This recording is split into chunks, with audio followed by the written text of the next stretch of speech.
Alrighty, well, the problem we are going to try to address today is the starter motor on this thing. We've got a 460 in here. Ford, in their infinite wisdom, doesn't put a solenoid on their starters, and so the problem we've got is that this one sometimes, especially when it's hot, like you crank it, and when the starter's loaded it'll crank and crank, but it's like as soon as you get one piston to fire and it unloads the starter slightly, the starter pulls out and keeps spinning, so quit cranking the motor. So I've found some starters that might work, and we're going to pull this one off and see what the dealio is. Not sure how well this video is going to turn out for you, but we've got to pop this wire off here. So there's only one wire to these, and it's a fairly big power wire because the solenoid is up on the fender. But this one has two bolts that hold it on, and the one bolt comes in from the back side, and this one, I don't know, this starter seems like it has a solenoid on it, and they've just tied the wire for the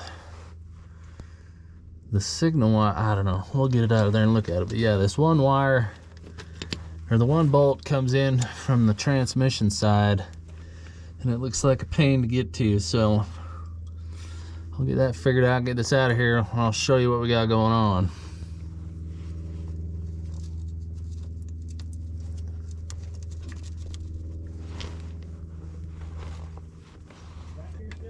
Yeah. Alright, well, after a few swear words and figuring that one out, we got it out of there. And I found these two starters down at my dad's house yesterday. He had an old Ford back in the day. He ended up selling, and we don't know what these are. There's some Ford type starter with no solenoid. And see, this one's got a solenoid, but they've just tied the signal and the main power wire together. But this one, there's no way. But this pilot piece here, it's the same as this. Looks about the same depth and everything here. Same number of teeth. So we're gonna try this one and see if that's any worse. Maybe it is, maybe it isn't, I don't know. But I'll go get it put back in and let's see how it does. Well, I don't know how good you guys can see it, but this starter fits nice. The only difference we had was instead of there being a stud up on the solenoid for our power wire, there's a big old tab on the back here and a bolt instead of a stud and a nut. So we got it bolted on, turned this into place. I had to go find us a 1/4-inch bolt for this tabby tab. But fingers crossed that that works. Let's go hook the battery up and we'll try it. All right, stand back. Ooh. Didn't explode. Okay, well, let's taking bets on whether that's going to be a good starter. I don't know.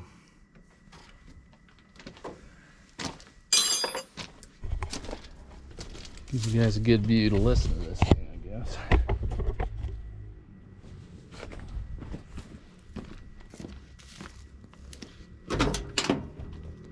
Oh.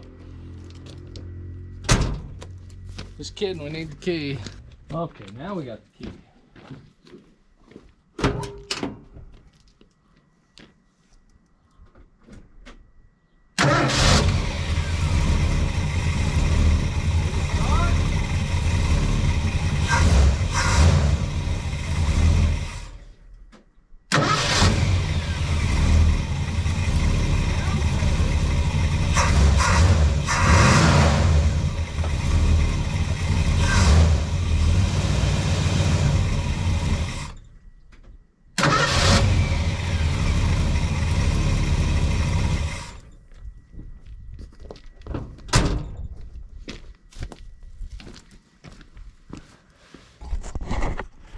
Well, I would say that is very much better. It cranks a lot better. When it warms up, you'd crank it and then it would, because it would just, I don't know why the pulling winding was getting weak or something, but, and I know this needs a tune-up. It sounds kind of rough, but it is cold.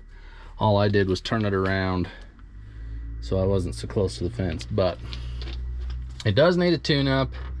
Probably use cap and rotor, plugs and wires, but actually not a bad running unit. I got that oil leak fixed with that drain plug on the bottom, and I've taken it out a few times. I almost got stranded at the car wash because it wouldn't crank. Something got wet and it wouldn't fire, but then it started firing, but it wouldn't crank long enough to really, it's like it either floods out or something too, and so you can't, I mean, usually when they flood out, you hold it wide open and crank it, they'll clear out, but it just wouldn't crank long enough to get it to go. Every time it would try and fire, it would disengage the starter.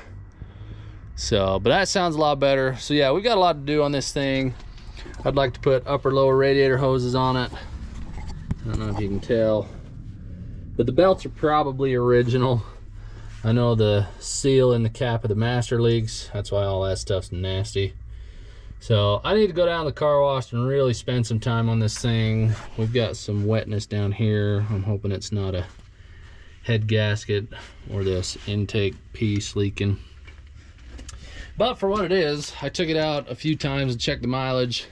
It's a 460 with an automatic, and I checked it.